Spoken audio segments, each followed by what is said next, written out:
오늘 말씀은 사사기 1장 11절에서 21절입니다. 사사기 1장 11절에서 21절입니다.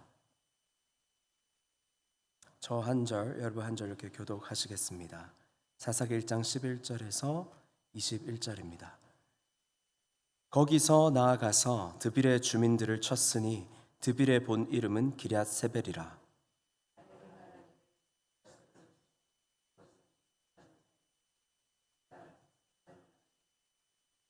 갈렙의 아우 그나스의 아들인 온니엘이 그것을 점령하였으므로 갈렙이 그의 딸 악사를 그에게 아내로 주었더라.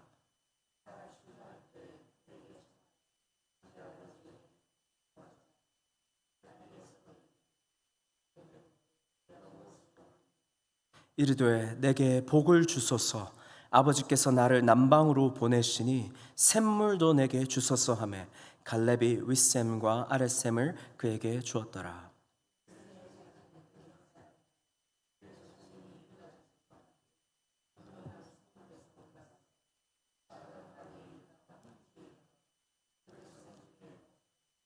유다가 그의 형제 시므온과 함께 가서 스밧에 거주하는 가나안 족속을 쳐서 그곳을 진멸하였으므로 그 성읍의 이름은 호르마라 하니라.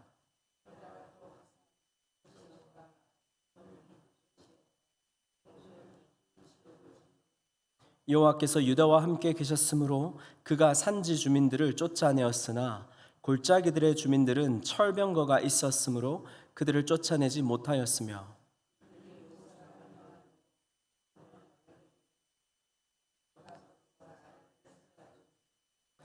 베냐민 자손은 예루살렘에 거주하는 여부스 족속을 쫓아내지 못하였으므로 여부스 족속이 베냐민 자손과 함께 오늘까지 예루살렘에 거주하니라. 아멘. 오늘 여러 이름이 등장합니다. 오늘 저는 등장하는 이 신앙의 인물들을 크게 세 부류로 카테고리로 한번 나누어 보려고 합니다. 첫 번째는 믿음의 시작과 선택이라는 개념에서, 그리고 두 번째로는 영적 전술을 실현하는 믿음의 가문, 그리고 세 번째로는 순종과 불순종의 갈림길이라는 이 세 가지 카테고리로 생각해 보려고 합니다. 여러분, 지금 사사기 1장은 여호수아가 죽은 후에 출애굽 2세대 곧 믿음의 신앙인으로 훈련되어져서 가나안에 들어온 세대의 모습입니다. 그리고 오늘 본문의 위대한 영적인 지도자 모세도 죽었고 여호수아도 죽었지만 아직 살아있는 갈렙의 모습이 등장합니다. 그리고 이 갈렙의 가정 안에 신앙의 전수가 일어나고 있습니다. 갈렙의 이름의 뜻은 개입니다. 거룩하지 않다는 의미에서 개가 아니라 단단히 물고 놓지 않는 충성스러움을 나타냅니다. 이 개는 특징이 있죠. 뛰어난 청력입니다. 단순히 잘 들을 뿐만 아니라 사람들의 목소리보다 하나님의 음성을 탁월하고 선명하게 집중하여 들을 수 있는 귀가 갈렙에게 있었습니다. 우리는 그것을 광야의 정탐꾼의 역할을 수행하는 모습 속에서 볼 수 있습니다. 모두가 하나님의 약속과는 반대되는 말을 할 때 그 소리에 쉽게 흔들리지 않았습니다. 그리고 이렇게 얘기합니다. 아니라 저들은 우리의 밥이다. 우리가 능히 이길 수 있다. 여호와께서 우리를 기뻐하시면 우리를 그 땅으로 들이시고 그 땅을 우리에게 줄 것이다. 하나님의 음성을 더 분명하게 듣고 더 분명하게 간직할 줄 아는 믿음의 시작과 선택이 있었던 것입니다. 그런 갈렙을 향해서 하나님께서 민수기 14장 24절에 이렇게 말씀하셨습니다. 내 종 갈렙은 그 마음이 그들과 달라서 나를 온전히 따랐은즉 그가 갔던 땅으로 내가 그를 인도하여 드리리니 그의 자손이 그 땅을 차지하리라. 여러분, 충성된 믿음이 어디서 나오나요? 바로 들음에서 나옵니다. 그런데 하나님의 음성에 흔들리지 않고 집중해서 듣는 그 들음, 내 주변의 사람들이 어떤 소리를 하든지 간에 나는 하나님께서 그렇게 약속하셨다고 들었으니 흔들리지 않겠다 하는 그 들음 말입니다. 그런 청력이, 그런 능력이 우리 모두에게 있기를 소망하고 축복합니다. 여러분, 이스라엘 백성들에게 갈렙은 단순한 개인이 아니었습니다. 출애굽 세대의 믿음을 이제는 다음 세대로 전수하는 신앙의 징검다리 역할을 하는 것이죠. 믿음의 전수가 일어나는 가정의 모습은 어떠할까요? 먼저 갈렙은 이렇게 얘기했습니다. 누구든지 기럇세벨을 쳐서 점령하는 자에게는 내 딸 악사를 아내로 주겠다. 이것은 고대 근동의 군사적 공로 보상 결혼의 전형적인 예입니다. 이것은 사회의 질서와 명예 회복 그리고 가족 중심 계약이 얽혀 있는 당시의 풍습을 반영합니다. 악사는 충성되이 미션을 수행하게 됩니다. 온니엘이요. 그리고 갈렙의 딸 악사를 아내로 맞이하게 됩니다. 여기서 우리가 무엇을 배울 수 있을까요? 영적인 도전적인 과제를 주는 부모 세대의 모습, 그리고 그 과제를 성공적으로 성취하는 자녀들의 모습을 볼 수 있습니다. 그리고 그것 이상 온니엘의 승리, 도전 과제를 잘 수행한 부모의 뜻대로 그것도 중요하지만 그보다 본문이 더 주목하는 것은 오늘 갈렙의 딸 악사에게 있습니다. 결혼 후 그녀는 남편에게 이렇게 얘기합니다. 아버지께 밭을 구하자. 그리고 갈렙 앞에 나아가 나귀에 내렸습니다. 그래서 갈렙이 묻습니다. 네가 무엇을 원하느냐라고 묻자 악사가 이렇게 대답합니다. 내게 복을 주십시오. 아버지께서 나를 남방 땅으로 보내시니 샘들도 주십시오. 윗샘과 아랫샘 다 필요합니다. 여러분, 악사가 무엇을 요구하고 있습니까? 이것은 단순한 물이 아닙니다. 히브리어로 샘은 종종 하나님의 축복의 원천, 생명의 근원을 의미합니다. 또한 이스라엘이 거주했던 팔레스타인 지역이 물이 부족하죠. 그만큼 우물을 파는 일도 어려웠고 우물이 막히지 않고 또 잘 지켜내는 일도 너무 중요했습니다. 무엇보다 갈렙의 딸 악사가 요청한 것은 농사 짓는 어떠한 도구나 스킬이 아니라 가문을 살릴 수 있는 생명력의 공급처였다는 사실 우리가 기억해야 합니다. 육신적으로도 그렇고 영적으로도 마찬가지고요. 그리고 갈렙은 윗샘과 아랫샘 두 개의 샘을 줍니다. 그리고 이 축복의 신명기 28장에 위에서 내리는 복과 또 땅에서 나오는 복을 연상시킵니다. 성경은 갈렙과 악사의 세대 간의 대화를 통해서 실제적인 육체적 필요를 공급할 뿐만 아니라 깨끗한 영적인 생명력의 공급이 이 가정과 가문 안에서 계속해서 흘러내리고 있다는 사실을 보여줍니다. 여러분, 참 재미있게도 이 구약에서 이 우물의 이야기는 신약의 우물 여인 예수님의 이야기와 연결됩니다. 한 가정과 가문 안에 흐르고 있었던 생명수는 참 생명수 되신 예수 그리스도를 통해서 믿음의 가문에 들지 못했다고 생각하는 그 여인에게 등장합니다. 우물가에 사마리아 여인에게 흘러갑니다. 버림받았다고 생각하는 여인에게 영생하도록 솟아나는 샘물로 예수님께서 등장하셨습니다. 이제는 예수 그리스도께서 성령을 통해서 어떠한 한 신령한 가족 안에만 혹은 그 가문 안에만 있는 것이 아니라 영적인 순수함과 축복과 은혜를 성령을 통해서 누구든지 내 이름을 믿는 모든 자에게 전해주시는 것입니다. 할렐루야. 그것이 우리의 복음입니다. 그리스도 이름을 믿는 그 어떤 누구든지 모든 자에게 값없이 흘러주시는 생명의 원천이 되어주시는 것입니다. 복음의 확장은 그렇게 일어납니다. 갈렙 한 가문에서만 주어졌던 그 생명의 샘이 이제는 예수 그리스도를 믿는 모든 사람에게 열려졌습니다. 여러분, 여기서 우리가 또한 놓치지 말고 봐야 할 것이 있습니다. 악사는, 갈렙의 딸 악사는 남방의 터만 받고 그치지 않았다는 것입니다. 그 땅에서 풍성한 생명으로 살 수 있는 근원 윗샘과 아랫샘을 간구했습니다. 마찬가지로 우리도 단순히 일회성의 축복이 아닌 지속적인 하나님의 공급을 간구해야 될 줄로 믿습니다. 단순히 하나님 이것 허락해 주십시오, 저것 허락해 주십시오 라기보다 지금 현재 나의 필요를 채우기보다 내 다음 세대는 어떻게 살 것인가?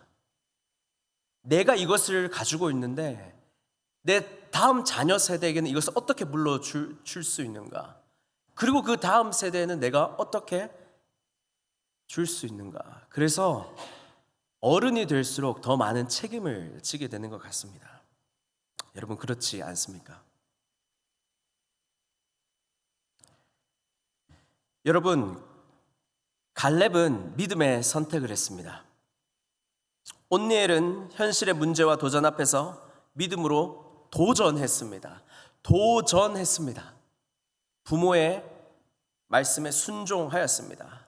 그리고 승리를 거머쥐었습니다.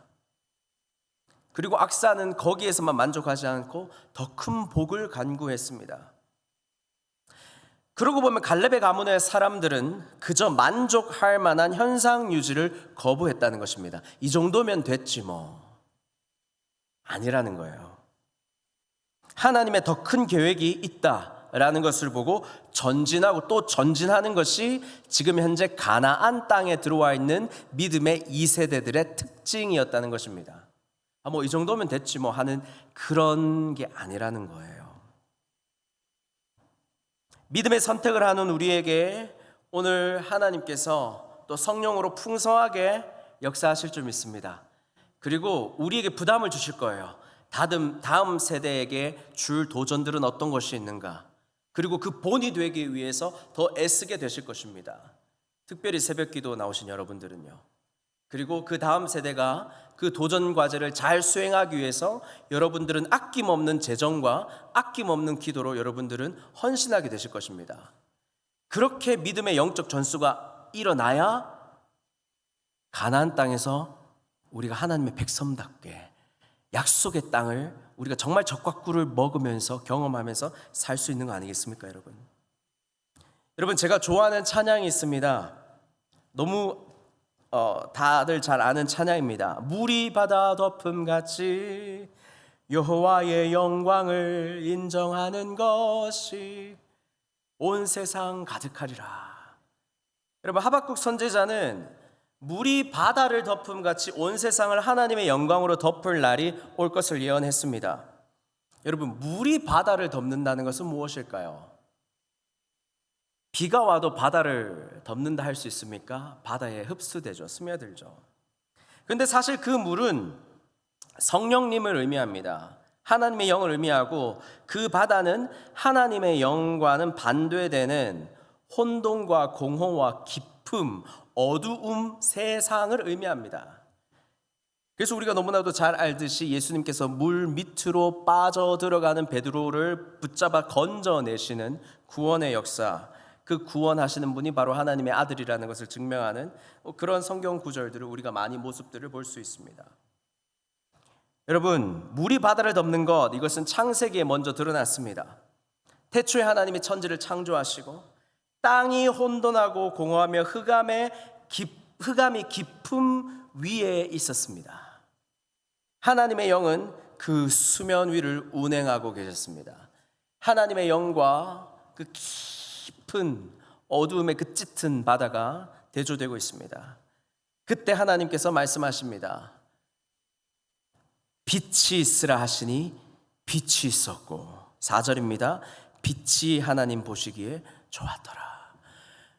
물이 바다 덮음같이 여호와의 영광이 창세기에 이미 시작되었고 이제는 그 시작된 영광을 완성할 거다라고 하는 것이 하박국의 예언이고 하나님께서 요한계시록에 성취할 하나님의 나라의 모습이었던 것입니다. 여러분, 우리가 빛의 자녀라는 사실을 또 믿으십니까?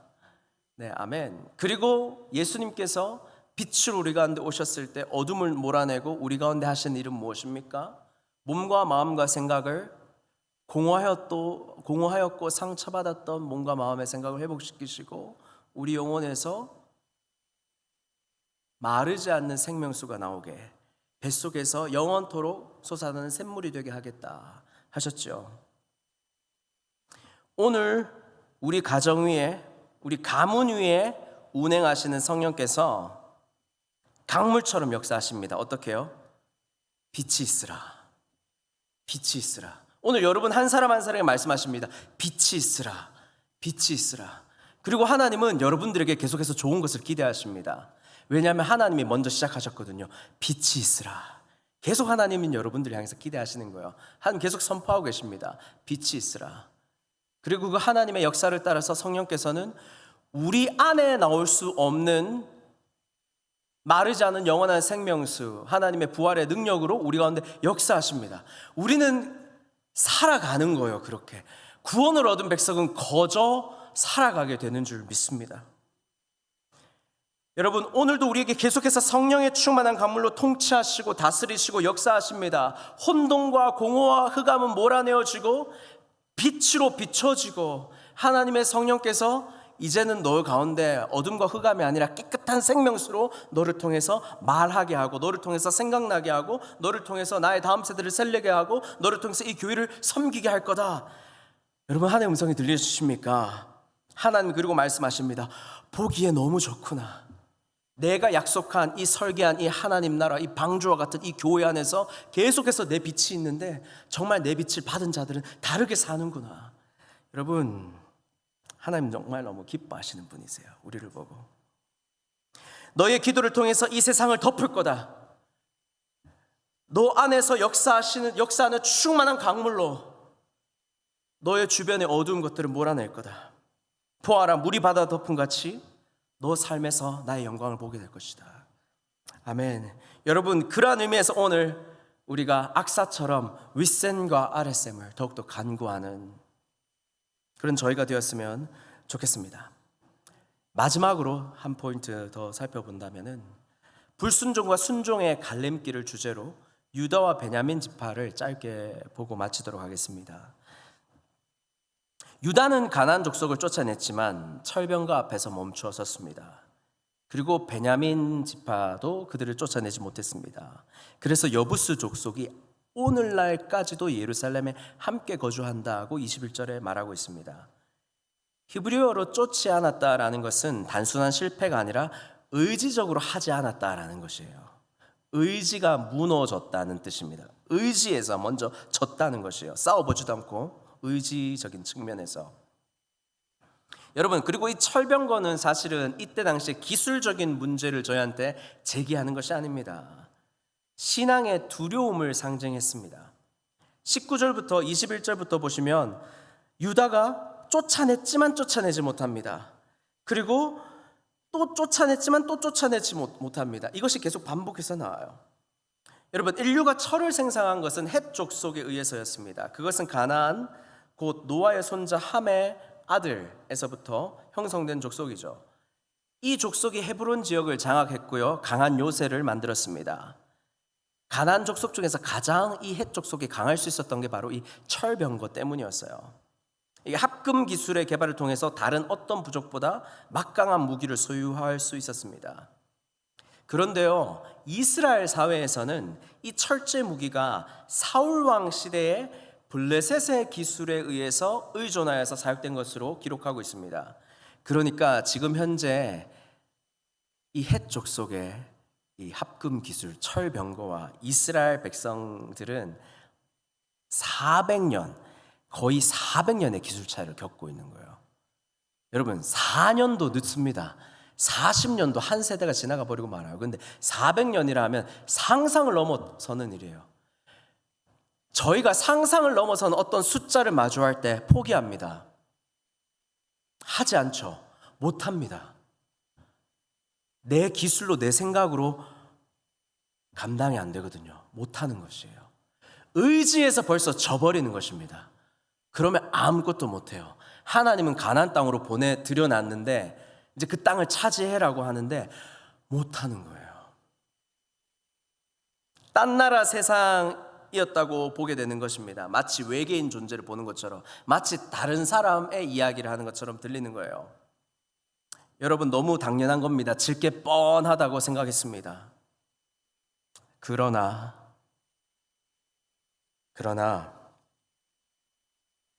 그럼에도 불구하고 성경은 하나님의 능력으로 산지 거민을 쫓아내었던 그들이 철병거를 두려워하여 골짜기 거민들을 쫓지 못하였다는 사실을 불신앙으로 보는 관점에서 이 사사기를 적습니다.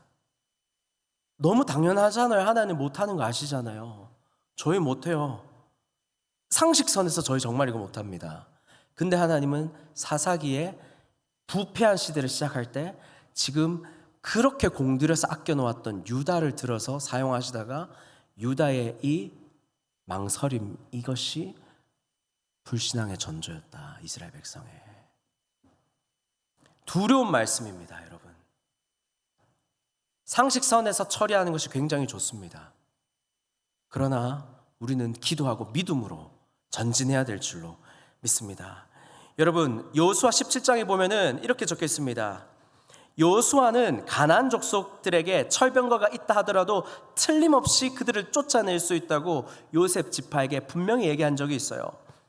요셉아, 너는 큰 민족이다. 큰 권능이 있다. 그들이 비록 철병거를 가졌다 할지라도 너는 능히 그들을 쫓아낼 수 있다. 이렇게 얘기했습니다. 그리고 실제로 사사시대에 드보라와 바락은 철병거 900승을 가진 야빈 왕을 무찌르고 승리를 거둔 적이 있습니다. 철병거를 이길 수 있단 말이죠. 하나님의 지혜와 능력으로 말입니다. 따라서 사사기 전체 맥락에서 오늘 유다 지파가 철병거를 가진 적에 대해 미리 겁을 먹고 쫓아내지 않았다라는 것은 정말 큰 불신앙이 맞는 것입니다. 여러분, 말씀을 마무리하겠습니다. 믿음은 상황을 따지지 않습니다, 여러분. 그래서 모두가 포기할 때, 안 된다 할 때, 그러나 하나님, 그럼에도 불구하고 하나님이라는 사실을 기억해야 됩니다, 여러분. 오늘날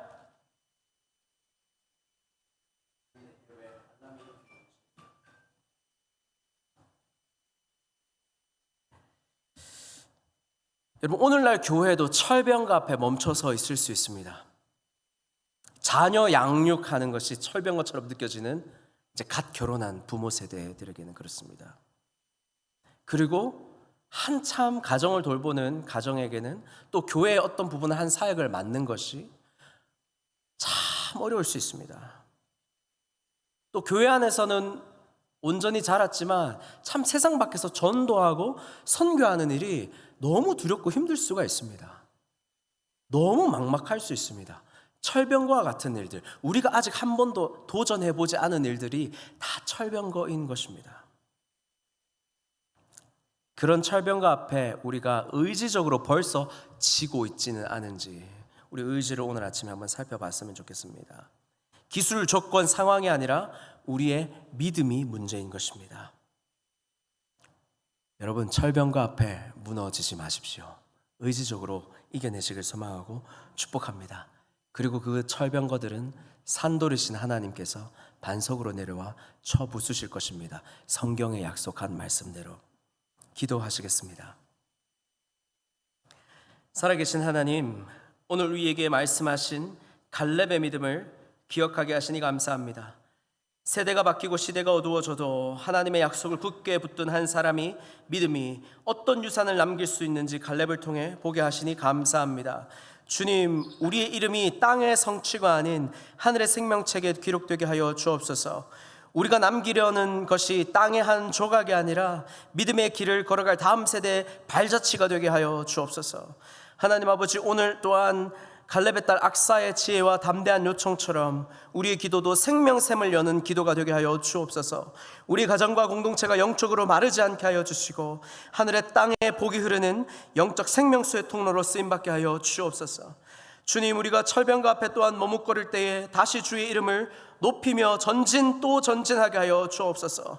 조건을 따지는 것이 아니라 주님의 약속에 집중할 수 있는 믿음으로 순종하게 하여 주옵소서. 주님, 오늘도 우리가 거룩한 용사로 이 가나안 땅에서, 이 약속의 땅에서 승리하게 하여 주옵소서. 하나님, 오늘도 우리를 새롭게 하여 주시고 생명과 경건에 속한 모든 것으로 풍성케 하여 주시고 이전에 우리의 영혼과 삶을 침범하였던 죄와 상처와 세상의 쓴뿌리들이 있다면 오늘 하나님의 임재 앞에서 소멸되어지게 하여 주옵소서. 하나님, 감정적으로 의지적으로 실패의 자리, 낭망의 자리, 우리의 우울의 자리에 있었다면 하나님, 우리가 죄의 유혹에 넘어지지 않게 하여 주시고 무너지지 않게 하여 주시고, 그러나 그리스도 안에서 늘 회복되고 장성한 자로 자라나는 복이 있게 하여 주옵소서. 오늘도 우리 성도님들 급하게 병원 찾는 일 없도록 우리의 영과 육을 강건하게 하여 주시고, 오늘 우리 각자 들고 나온 간절한 모든 기도 제목들마다 응답되는 역사가 있게 하여 주옵소서. 그가 사모하는 영혼에게 만족을 주시며 줄인 영혼에게 좋은 것으로 채워주심이로다. 오늘 이 말씀, 이 새벽에 응답하실 우리 구주 예수님의 이름으로 기도드리옵나이다. 아멘.